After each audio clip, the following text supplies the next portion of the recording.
ભાવનગરમાં ગૌરીશંકર સરોવર પણ ઓવરફ્લો થઈ ચૂક્યું છે કારણ કે ત્યાં પણ કમોસમી વરસાદ ભારે વરસ્યો છે। 44 ફૂટની સપાટીએ સરોવર ઓવરફ્લો થયો છે।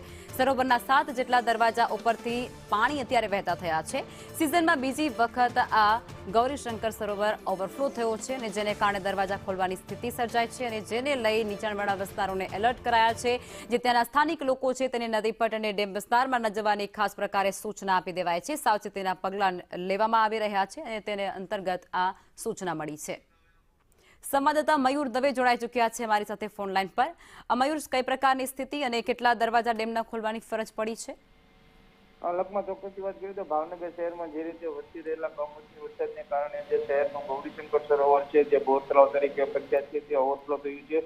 ગત રાત્રિથી જે વરસી રહેલા જે કમોસમી વરસાદને કારણે ભાવનગર શહેરમાં જે 3 ઇંચ જેટલો વરસાદ ખાબક્યો હતો અને તેના કારણે જે શહેરનું એકમાત્ર જે મોટું જે તળાવ કહી શકાય તે ગૌરીશંકર સરોવર છે તે ઓવરફ્લો થયું છે। જેના 7 દરવાજા છે તેની ઉપરથી પાણી છે તે વહેતું થયું છે।